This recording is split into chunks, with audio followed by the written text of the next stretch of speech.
तलाक के बहाने पीडीपी अध्यक्ष महबूबा मुफ्ती का केंद्र सरकार पर हमला, कहा हमारे मामले में दखल दे रही है सरकार। थोड़ी देर में राज्यसभा में पेश होगा 3 तलाक बिल, लेकिन विपक्ष की गोलबंदी, सेलेक्ट कमेटी में भेजने का प्रस्ताव पास, बीजेपी ने जारी किया व्हिप। दिल्ली में सिख दंगों में उम्र कैद के बाद सज्जन कुमार का सरेंडर, कोर्ट के लिए घर से निकले, दोपहर बाद किसी भी समय कर सकते हैं सरेंडर। जम्मू कश्मीर के नौगाम में एलओसी पर बैठ के हमले की कोशिश नाकाम, भारतीय सेना ने 2 पाकिस्तानी सैनिकों को किया ढेर।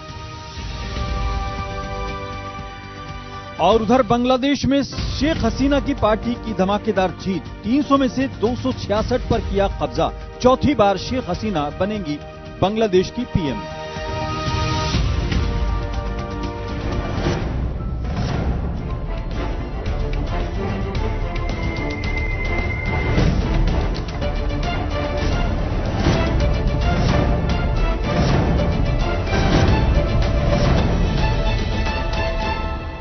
नमस्कार, जेके 24/7 न्यूज के खास प्रोग्राम धोखे पंच में आपका स्वागत है। मैं हूं आजाद खालिद, आपका मेजबान, और लेकर हाजिर हूं धोखा पंच।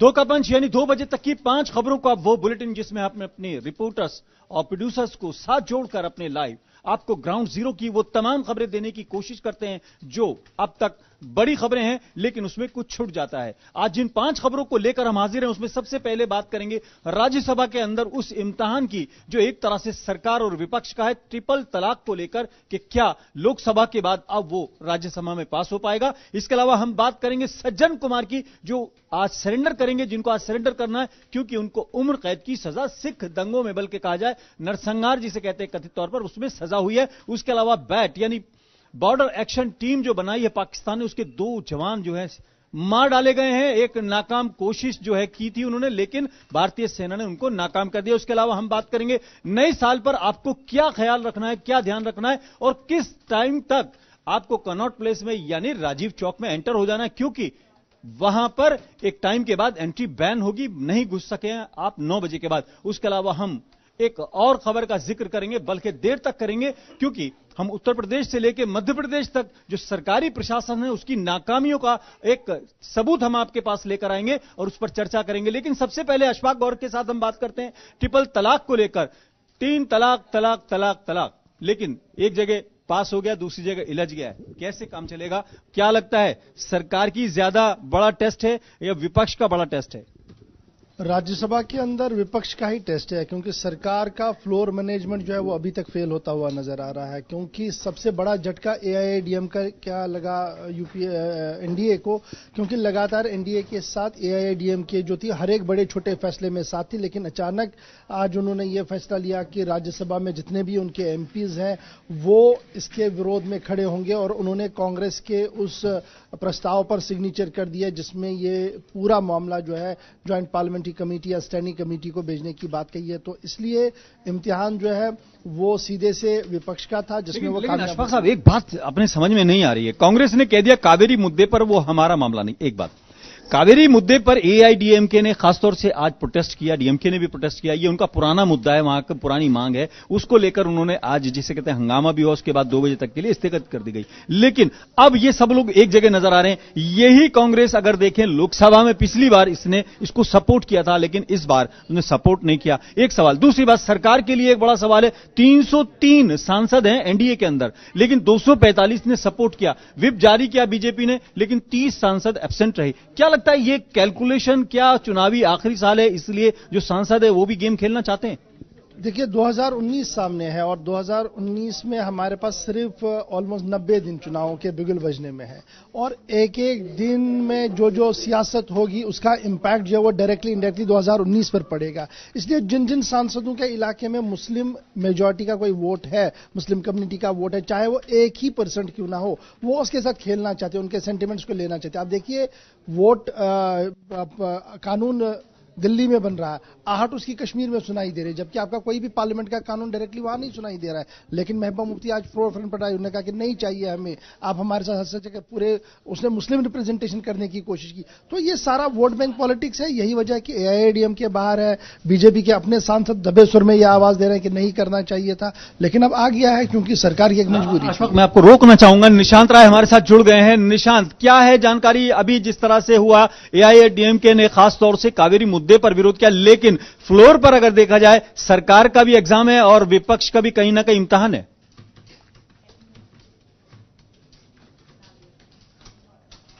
निशांत राय, आपको आवाज मिल रही है हमारी? लगता है निशांत राय से हमारा संपर्क। अशफाक, मैं आपको दोबारा जिसे कहते हैं जहमत दूंगा। तो जो ये एग्जाम है दोनों का, लेकिन 2019 सिर पर है, क्या ये मुद्दा इतना बड़ा हो जाएगा कि दोनों, खासतौर से पक्ष और विपक्ष, इसको बुलाने की कोशिश करेंगे? देखिए, दोनों तरफ से सियासत इस पर की गई। सरकार ने सुप्रीम कोर्ट के ऑर्डर्स को सामने रखते हुए कानून बनाया और विपक्ष ने कहा कि कानून तो आपने बनाया लेकिन इसमें फ्लॉज है, इसमें कुछ खामियां हैं, इनको दूर करने की जरूरत है। मुस्लिम कम्युनिटी ने अपने तरीके से इसको आउटराइटली रिजेक्ट किया और उनके all India Muslim personal law board women's wing ने कहा कि अगर आपने इस तरीके की कार्रवाई की तो हम सड़क पर आएंगे। तो हर एक अपने अपने तरीके से अपनी अपनी बात रखने की कोशिश कर रहा है, लेकिन सरकार ने सुप्रीम कोर्ट का पक्ष सामने, ऑर्डर सामने रखते हुए कानून बनाया, सुप्रीम कोर्ट चला गया और सुप्रीम कोर्ट में क्या कुछ होगा अब आगे देखा जाएगा, क्योंकि अब मामला at the end of the day आज का दिन का है कि क्या गिरेगा या बनेगा। बहुत बहुत शुक्रिया। निशांत राय, आपके पास क्या लेटेस्ट अपडेट है? देखिए, अभी इस मामले पर थोड़ी देर में बहस शुरू होने जा रही है और सबसे बड़ी बात है कि ट्रिपल तलाक को लेकर जिस तरीके से 2 बार लोकसभा में ये बिल पास हो चुका है, राज्यसभा में गिर चुका है, चाहे वो दिसंबर की बात की जाए चाहे अगस्त की बात की जाए, और आज भी एक बड़ा जो है आप कह सकते हैं कि बिल को लेकर जद्दोजहद है, क्योंकि बीजेपी के पास अगर बात की जाए, एनडीए बीजेपी के पास राज्यसभा में 77 सांसद है और इनको काफी सांसदों की जरूरत है, या सीधे तौर पर ये कह ले कि कांग्रेस की वैसे जो आप कैलकुलेशन की बात कर रहे हैं निशान, जिस तरीके से 97 जो है एनडीए के पास है, 73 जिसे कहना चाहिए बीजेपी के पास है, लेकिन 115 विपक्ष के पास है, उसमें अकेले 50 कांग्रेस के पास है। कांग्रेस भी कहीं ना कहीं अपने पत्ते खोल चुकी है, वो विरोध करेगी, लेकिन अगर ये गिर जाता है तो उसके बाद फिर या तो अध्यादेश आएगा और अध्यादेश का देख जी हम निशांत, मैं आपको रोकना चाहूंगा, जरा चलते हैं सीधे राज्यसभा में क्या चल रहा है वहां पर आपको दिखाते हैं। को सिलेक्ट कमेटी को भेजना चाहिए, उसके बाद जब सिलेक्ट कमेटी में चर्चा करके वापस आएगा तो उस वक्त बहुमत के आधार पर यह बिल पास हो जाएगा, लेकिन सिलेक्ट कमेटी के बगैर इस पे चर्चा हो नहीं सकती है, इसलिए धन्यवाद यूं होना चाहिए। सदन के सामने विपक्ष के नेता गुलाम नबी आजाद जी का कोई मोशन भी सामने नहीं है कि ये बिल सेलेक्ट कमेटी को जाए। दरेक साहब ने जरूर सेलेक्ट कमेटी के लिए यह दिया है। मुझे ये नहीं समझ आ रहा है, जब लोकसभा के ऊपर इस बिल पर चर्चा हुई थी उस समय कांग्रेस ने इसका समर्थन किया था, और उसके बाद जब दूसरी बार लोकसभा के अंदर चर्चा आई उसके बाद फिर कांग्रेस ने चर्चा के अंदर हिस्सा लिया, केवल और केवल इस बिल को, जिसमें मुस्लिम महिलाओं के साथ जो अन्याय, जो अत्याचार हो रहा है, सरकार चाहती है कि वो अन्याय अत्याचार ना हो। जिस बिल को जो सुप्रीम कोर्ट ने भी कहा है, कि इसके ऊपर बिल पास होना चाहिए, इसको सिर्फ डिले और देरी करने के लिए सेलेक्ट कमेटी की आज बात कर रहे हैं। मैं चेयरमैन साहब ये बात कहना चाहता हूं कि एक तरफ डायरेक्ट साहब ये कहते हैं कि हम इस बिल के समर्थन में, हम चाहते हैं ये बिल पास हो, दूसरी तरफ वो इसको सेलेक्ट कमेटी में भेजकर चाहते हैं कि कभी ये पारित नहीं हो।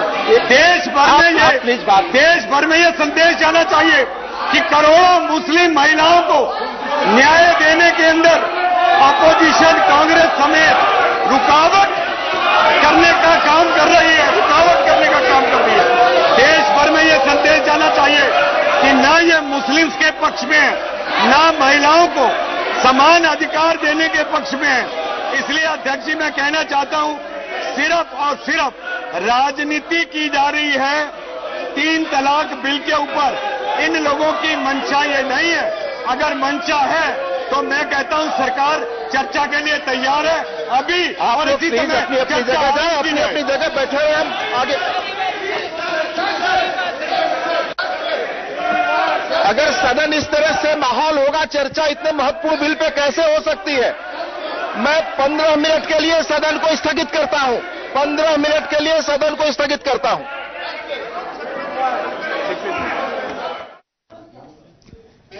फिर 15 मिनट के लिए स्थगित हो गई है। पहले 2 बजे तक के लिए हुई थी, लेकिन उस वक्त कावेरी विवाद की बात हो रही थी, और अब फिर 3 तलाक पर खासतौर से विजय गोयल जब कह रहे थे कि यही कांग्रेस ने पहले सपोर्ट किया था लेकिन अब विरोध कर रही है। लेकिन एक बात और बड़ी दिलचस्प है, अपीजमेंट का आरोप लगाने वाली बीजेपी आज मुस्लिम महिलाओं को लेकर कितनी एग्रेसिव हो रही है, यह भी बड़ा सवाल है। खासतौर से विपक्ष इसको भी उठा रहा है। बढ़ते हैं अगली खबर की तरफ और बात करते हैं सज्जन कुमार की।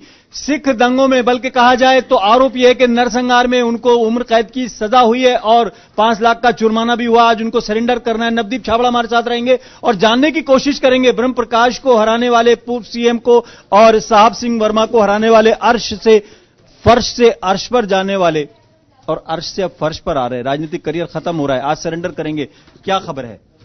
देखिए, 2 जो दोषी थे वो पहले ही सरेंडर कर चुके खालिद, और जैसे कि सूचना मिली थी कि सुबह वो अपने घर से निकले। अभी कुछ कानूनी प्रक्रिया है जो एक फॉर्मेलिटी वो पूरी कर रहे हैं और उसके बाद वो कड़काडूमा अदालत में पहुंचकर अपना सरेंडर करेंगे, जिसके बाद उन्हें तिहाड़ जेल जो भेज दिया जाएगा।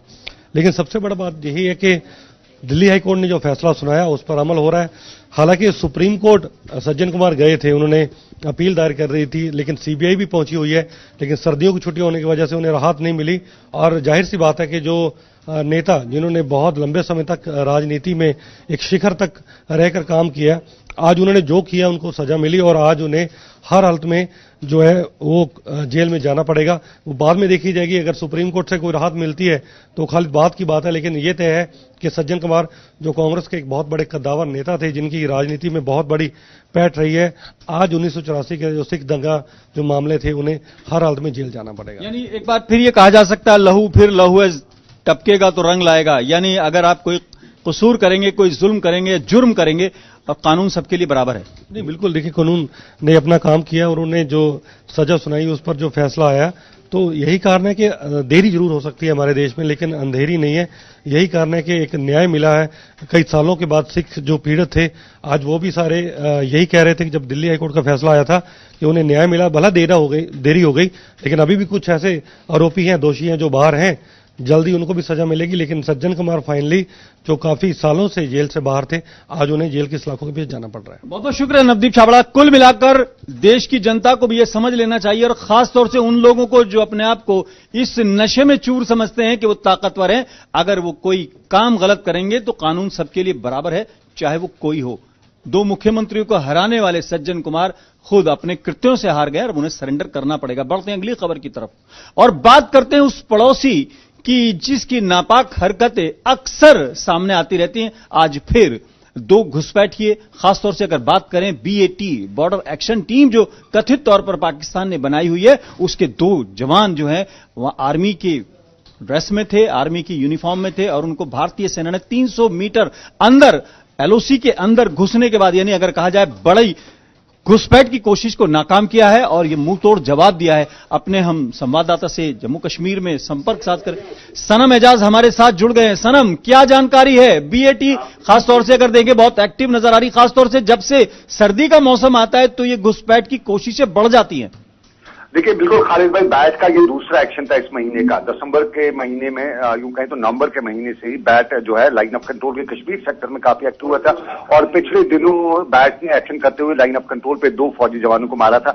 कल भी बैट की एक कोशिश थी, नावगाम का सेक्टर है कुपवाड़ा में बैट की कोशिश थी, और इन्होंने इन्फिल्ट्रेशन करके जो पोस्ट है, जो फॉरवर्ड पोस्ट है, उन पर अटैक करने की कोशिश की, और उस कोशिश में जो रिटाइलेशन हुआ उसमें 2 लोग मारे गए हैं, जिनके बारे में जो सेना यहां से है उनका कहना है कि पाकिस्तानी जो बैट एक्शन है, बॉर्डर एक्शन टीम जो है, उसके लोग हैं, और ये अंदर आए थे, इन्होंने कोशिश की थी नुकसान पहुंचाने की, लेकिन जो संतरी या वहां पे जो फोर्सेस के लोग तैनात थे वो एक्टिव थे, और उन्होंने इनको पहले ही किसी पोस्ट पे पहुंचने से पहले ही न्यूट्रलाइज कर लिया। अब उन्होंने कल जो कश्मीर से जो फोर्सेज डिप्लॉयड है LOC के आसपास, उनका यही कहना है कि वो पाकिस्तान के साथ बातचीत करें ताकि इन बैठ के जो लोग मारे गए हैं इनको वापस लिया जाए। लेकिन सनम पिछले कुछ दिनों से जिस तरह से हम देख रहे हैं, चाहे वो लोकल टेररिस्ट हों, उनकी एक्टिविटी बढ़ी है, चाहे उनके सपोर्टर्स हों, चाहे वो बैट की बात करें, चाहे स्नाइपर्स की बात करें, ये तमाम चीजें जो है बहुत तेजी के साथ बढ़ रही हैं। क्या लगता है, क्या ये फ्रस्ट्रेशन है या एग्रेशन है? देखिए, ये हम ना इसे फ्रस्ट्रेशन कहेंगे ना बल्कि एग्रेशन कहेंगे, बल्कि हम कहेंगे कि सिचुएशन जो है इस वक्त पॉलिटिकल सिचुएशन जो है इंडिया में, आगे का 2019 के चुनाव आ रहे हैं और इन चुनावों से पहले कहीं न कहीं कुछ न कुछ मुद्दे तो उठाने की कोशिश कर रहा है और पाकिस्तान की तरफ से भी तो कोशिश है। बहरहाल 2019 के चुनाव से आप इसको जोड़कर देख रहे हैं, लेकिन हम शायद ऐसा नहीं देखते, क्योंकि जब भी कोई ऐसी कोशिश होगी उसको नाकाम किया जाएगा और यकीनन भारतीय सेना जो है पूरी तरह मुस्तैद है और उसके पास वो तमाम चीजें मौजूद है जो रोक सकते हैं। बहुत बहुत शुक्रिया सनम एजाज। जरा देखते हैं हम बैट क्या चीज है, एक्चुअली ये है क्या, बॉर्डर एक्शन टीम किस तरह से इसका गठन हुआ, ग्राफिक्स के जरिए हम आपको समझाने की कोशिश करते हैं, बल्कि बताते हैं कि क्या है ये। बैट का पूरा नाम बॉर्डर एक्शन टीम है, जैसा कि हम आपको बता चुके हैं। उसके अलावा इसके बारे में सबसे पहले अगस्त 2013 की दरमियानी रात को पता लगा था भारतीय जांच एजेंसी को, तब इसके LOC पर पेट्रोलिंग कर रही भारतीय सेना की टुकड़ी के निशाने पर बनाया गया था, तब हमको यह पता लगा था। यह पाकिस्तान की स्पेशल फोर्स के लिए बनाए गए कुछ सैनिकों का ग्रुप है और हैरानी की बात यह है कि इस बैट में सैनिकों जैसी ट्रेनिंग जो पाने वाले आतंकी हैं वो शामिल हैं, ये सबसे बड़ी बात है। LOC में 1 से 3 किलोमीटर तक अंदर घुसकर हमला करने के लिए तैयार किए जाते हैं। इनकी जो ट्रेनिंग होती है खास तौर से इसलिए की जाती है ताकि ये LOC लाइन ऑफ कंट्रोल पर 1 से 3 किलोमीटर तक घुसपैठ भी कर सकें और अपनी जो भी इनकी नापाक कोशिशें हैं, जो भी इनका इरादा है, मंसूबा है, उसको ये पूरा करने की कोशिश कर सकते हैं। बढ़ते हैं अगली खबर की तरफ और बात करते हैं उस दिन की जो आज अगर देखा जाए 2018 का आखिरी दिन है। दो का पंच भी आपके लिए आज आखिरी हो सकता है इस साल का। और अगर आप बात करें नए साल के सेलिब्रेशन की, तो रात के 12 बजे जो लोग सेलिब्रेट करना चाहते हैं वो थोड़ा सा चौकस हो जाए, बल्कि थोड़ा सा उनको सोचना होगा कि अगर वो कनॉट प्लेस में खासतौर से राजीव चौक पर जाना चाहते हैं तो 9 बजे से पहले पहले वो वहां पहुंच जाएं, क्योंकि मेट्रो ने एग्जिट बंद कर दी है। हालांकि आप वहां से आ सकते हैं, लेकिन अगर मेट्रो से सफर करके आप वहां एंटर होना चाहते हैं तो आपको रोक दिया जाएगा। रवि श्रीवास्तव चूंकि बहुत उत्साहित हैं और इनकी उम्र भी है, हालांकि ये नए साल को सेलिब्रेट करने के लिए बहुत तैयार है, इनके पास जानकारी शायद ज्यादा है। मेट्रो ने बंद कर दिया है, ट्रैफिक भी एक तरह से वहां पर रोक दिया गया, जो वाहन है उनकी भी पाबंदी लगा दी गई है। आपके लिए बड़ी बुरी खबर है, लेकिन आप थोड़ा सा लोगों से शेयर कर लें, उनको भी पता लग जाए ताकि लोग परेशान ना हो। देखिए, बुरी खबर है लेकिन सुरक्षा के मद्देनजर ये जरूरी भी है, क्योंकि आप सोचिए देश की राजधानी दिल्ली है और किसी भी हमले के, किसी भी आतंकी हमले में, किसी भी सुरक्षा में कोई चूक ना हो, इसको देखते हुए दिल्ली पुलिस और जो केंद्रीय एजेंसी है वो सतर्क है। बाकायदा सेना की तरफ से भी कई टुकड़ियां हैं जो इस बार दिल्ली पे नजर रखेंगी, क्योंकि ऐसे अलर्ट जारी किए गए। हाल ही में जो जम्मू कश्मीर का भी जिक्र कर रहे थे,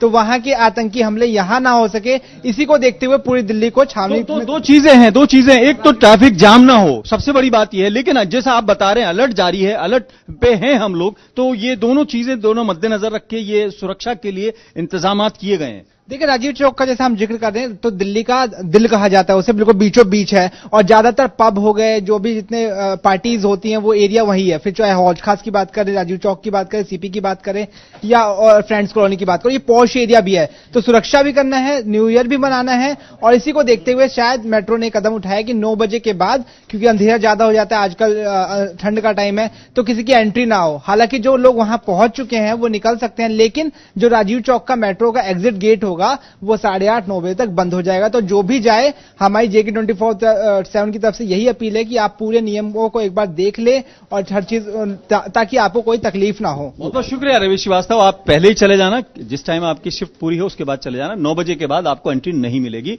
ऐसा आपने भी बताया और हम दर्शकों को भी बता दें, आगाह कर दें। बढ़ते हैं अगली खबर की तरफ, बल्कि खबर ना कहें, इसको थोड़ा सा अफसोसनाक कहें। यूपी के अंदर अतीक अहमद जो बाहुबली है, जेल के अंदर एक शख्स को, लखनऊ के एक बिल्डर को पहले बुलवाते हैं, बल्कि कहा जाता उठवाते हैं और फिर उनकी कंपनी में पार्टनरशिप को लेकर वो उनकी ठुकाई पिटाई करते हैं, उंगली तक तोड़ देते हैं। खालिसान हमारे साथ रहेंगे और हम जानकारी लेंगे कि क्या हो रहा है। और उधर अगर देखें मध्य प्रदेश में एक डीएम के पैर पकड़ के किसान फपक के रोता है और वो कोशिश करता है हालांकि हमें बीच में एक खबर और दे दें आपको, कड़कड़डूमा पहुंच चुके सज्जन कुमार सरेंडर करने के लिए, ये एक खबर आ रही है, आपसे शेयर कर रहे हैं। खबर चूंकि हम पहले जिक्र कर चुके थे, लेकिन हम आते हैं अपनी खबर के ऊपर। मध्य प्रदेश में किसान पैर पकड़ के रो रहा है, व्यवस्था बदल गई है, सरकार बदल गई है, किसानों का कर्ज भी माफ हो गया, लेकिन 40,000 रुपए देने के बाद भी उसका बिजली का कनेक्शन नहीं लगता है। वो डीएम के पैर पकड़ता नजर आता है, आप तस्वीरों में देख सकते हैं।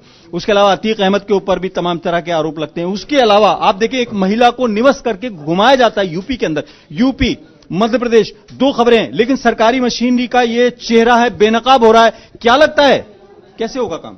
देखिए, पहले तो आप जहां तक किसान की बात कर रहे हैं, मध्य प्रदेश में बेशक कांग्रेस ने वादा किया था कि जैसे ही उनकी सरकार बनेगी वो कर्ज माफी करेंगे, और कमलनाथ सीट पर बैठे उन्होंने कर्ज माफी भी की।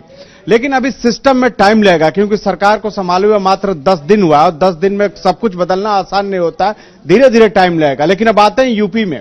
यूपी में अब कानून व्यवस्था का हाल किसी से छिपा हुआ नहीं है। आपने बुलंदशहर देखा, आपने गाजीपुर में हिंसा देखा, और कल जो भदोही वाली जो तस्वीर सामने आई, वो तो अगर आप देख लें तो मतलब आपके आंख से आंसू आना लाजमी है। इस तरह की तस्वीर थी।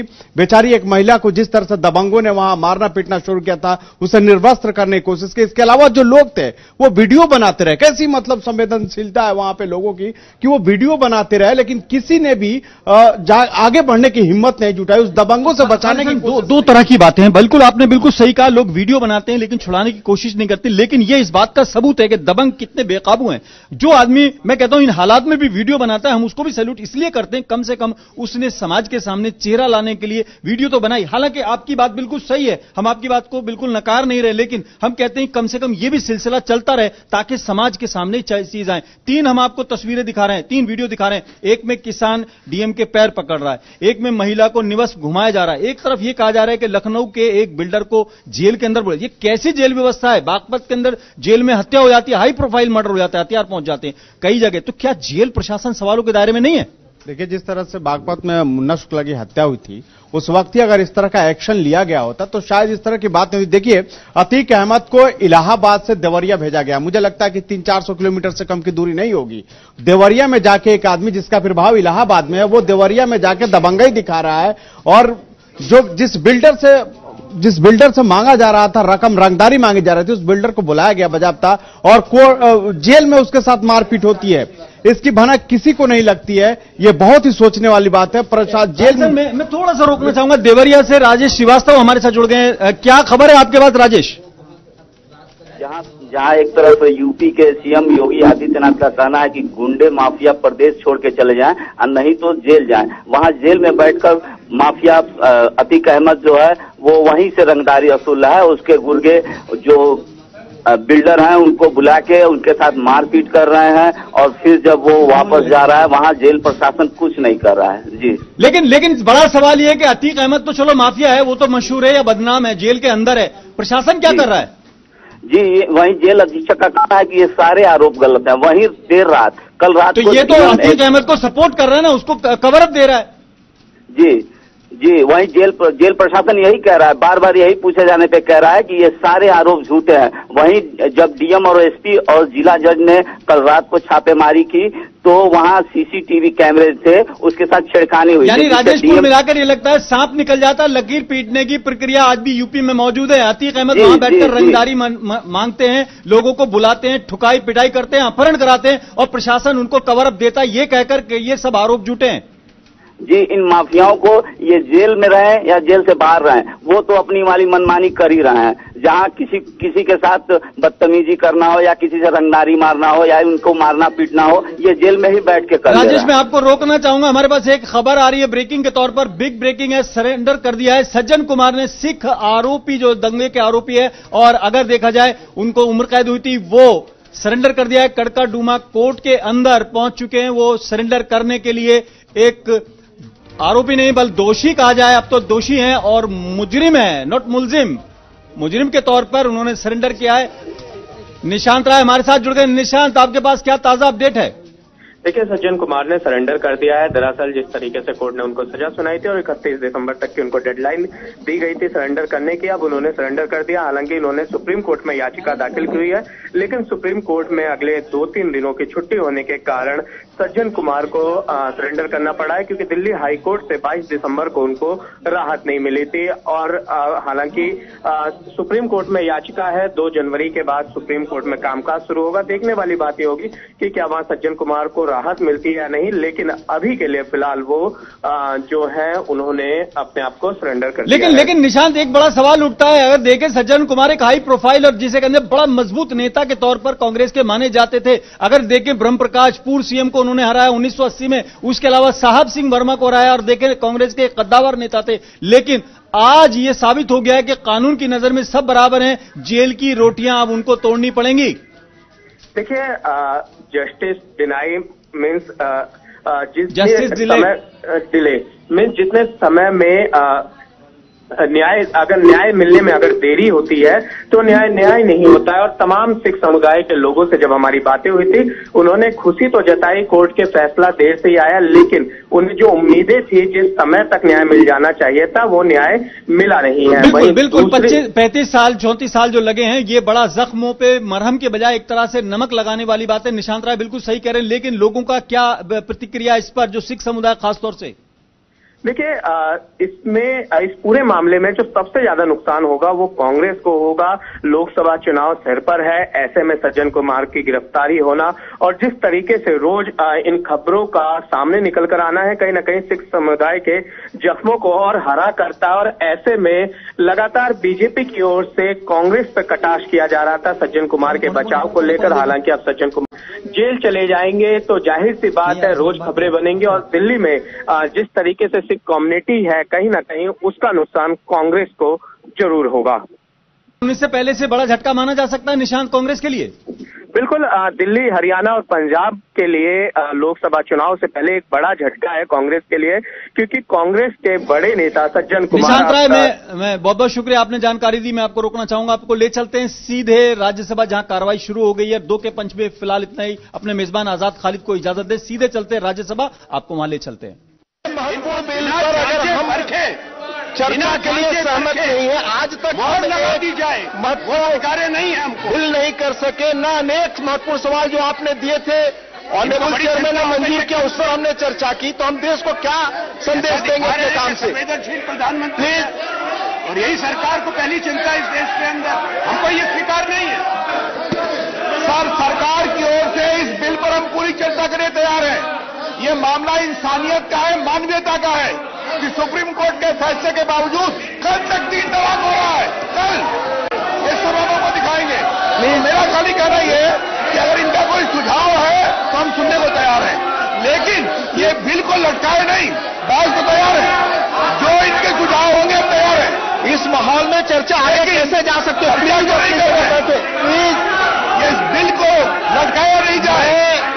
मैं हाउस चलाना चाहता हूं, आप एडजॉर्न करने के लिए मुझे कर रहे हैं। प्लीज, उनके इंसाफ जरूरी है। और ये सदन, the house stands adjourn till 11 hours on Wednesday 2 January 2019।